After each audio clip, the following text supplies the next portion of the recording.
Phulwaria dam बनने के बाद बिहार सरकार की अनावाद नदी की मैदानी भूमि पर रहकर वर्षों से खेती कर अपने परिवार का गुजारा करने वाले रजौली के सतगिर गांव के लोगों की जमीन को जबरन कब्जा कर उसे हटाने के बाद स्थिति तनावपूर्ण हो गई है। सतगिर गांव के दर्जनों ग्रामीणों ने मंगलवार को रजौली सीईओ को आवेदन देकर न्याय की गुहार लगाई है। सतगिर गांव के दर्जनों गरीब लोगों चांदो प्रसाद, राजेश कुमार, रामचंद्र प्रसाद, सुरेश पासवान, दर्शन मांझी, मिट्ठू मांझी, रामस्वरूप प्रसाद, रविंद्र यादव, मुंद्रिका यादव, जगदीश यादव, कमलदेव प्रसाद, युगल पासवान, गोरेलाल प्रसाद, अर्जुन पासवान, उपेंद्र दास, छोटन यादव, उमेश पासवान, बिरजू यादव आदि ने सीईओ को आवेदन देकर न्याय की गुहार लगाई है। दर्जनों लोगों ने कहा कि उक्त भूमि पर वर्षों से हम सभी गरीब लोग खेती कर अपने परिवारों का गुजर बसर कर रहे हैं। पूर्व सीईओ रत्नेश कुमार के द्वारा अंचल कार्यालय में शिविर लगाकर गरीब व भूमिहीन लोगों को नदी का भूमि दिया गया था। उसके बाद बिहार सरकार की अनावाद 12 एकड़ भूमि को आवेदन देकर सरकारी अमीन के द्वारा भूमि की मापी कराई गई थी, जो बिहार सरकार का खाता नंबर 67 अनावाद सर्वसाधारण की भूमि है। उसके बाद गांव के ही कुछ दबंग प्रवृत्ति के लोगों द्वारा जबरन भूमि पर कब्जा कर जोत आबाद कर रहा है, जिससे गांव के गरीब परिवार के लोगों को काफ़ी मुश्किलों का सामना करना पड़ रहा है।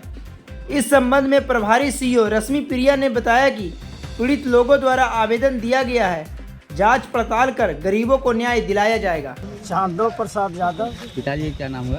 काशी प्रसाद यादव स्वर्गीय। कहाँ घर हुआ? सतगिर। क्या मामला बताइए आप? मामला है कि हमारा जब से फुलवरिया डैम बना है तब से नदी का नाम धनार्य है और उसी का छावन जमल जमीन हम लोग गरीब गुरुआ जो भी भूमिहीन है सबको जोत खोल रहे हैं।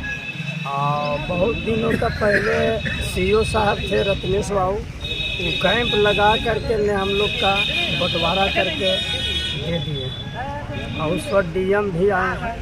आयुष में महादेव महतो, स्वर्गीय पिता कोकिल महतो, उनको बेटा है विजय महतो और पिता महादेव महतो। उन लोग को कहना है कि ज़मीन मेरा कागज है। हम 1938 में जब ये देश आज़ाद नहीं हुआ था तहिए मान लो हमारा कागज बन गया, समझ रहे हैं। हाँ, वही कह करके हम लोग दमंगता देखती है, कहता है कि हाँ सर्वसाधारण तो सब बता दिए।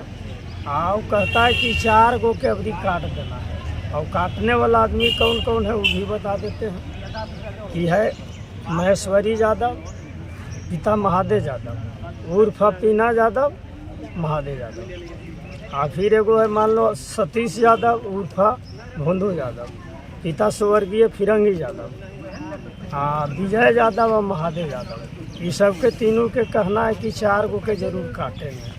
एक बार पहली बार भी लड़ाई हुआ था तो हमारे मान लो घर हेल करके देखिए हाथ काट दिया था दोनों।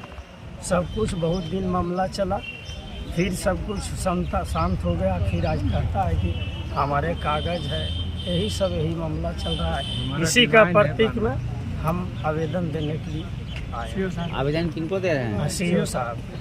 तो वो किस आधार पर कहता है मेरा जमीन? सीईओ साहब ने बोले कि मान लो केवल जमीन मेरा है, लेकिन रह गया कि सर्वसाधारण का जमीन का कागज दिखाने वाला कौन है। अगर कागज है तो हमारे पास आवेदन दीजिए, आवेदन के पास हम आगे बढ़ा देंगे इसको डिमांड रख। तो वो भूमि किस प्रकार का नदी किसी का भूमि है? वो भूमि सर्वसाधारण मतलब सार्वजनिक भूमि है। हाँ, आम घर में जरूर है ना? हाँ, घर में जरूर। तो ये भूमि कहाँ पे है? सतगिर गांव के नदी में है। हाँ, नदी। तो वो जो अगला पार्टी आप लोगों से लड़ रहा है वो किस आधार पर बोलता है मेरा जमीन है? वो बोल रहा है कागज बनवाया, रसीद कटवा रहा है। अब कौन कारण से कटवा रहा है? मतलब फर्जी बनाया है या फर्जी शुद्ध फर्जी। अच्छा, फर्जी रसीद बना के कागज वो आप लोगों का। जब गवर्नमेंट का निर्देश है कि सर्वसाधारण को हम बंदोबस्त करेंगे ही नहीं तो फिर किसी एक महादेव जी को कैसे बंदोबस्त हो गया? हाँ, वो और उनका जो टाइटल दिखाते हैं जो दफा 3 का नकली कागज दिखाकर उसकी जांच किया जाए, दफातर का जो इनका कॉपी है ना, कागज है, उसको जांच किया जाए, तो नकली पकड़ा जाएगा। उसी का आधार पर वो कहते हैं कहता है कि हमारा जांच से सारा सच्चाई सामने आ जाए। बिल्कुल, जांच के बाद जांच के लिए आप लोग जो है सो यहाँ आए हुए हैं हाँ कि उक्त कागज को जांच किया जाए। जांच किया जाए और उनका डिमांड तत्काल रद्द किया जाए। ओह, अच्छा अच्छा। तो क्या बोले इसमें सीओ साहब? अभी है ही नहीं। सीओ साहब बोले ना कि सब दस्तखत करके जितना आदमी जुट रहा है और जितना ऐसे आवेदन दीजिए, हम आगे भेजा देंगे। डिमांड रद्द होगा, डिमांड रद्द करवा देंगे। रद्द होने की बात कहें। जी।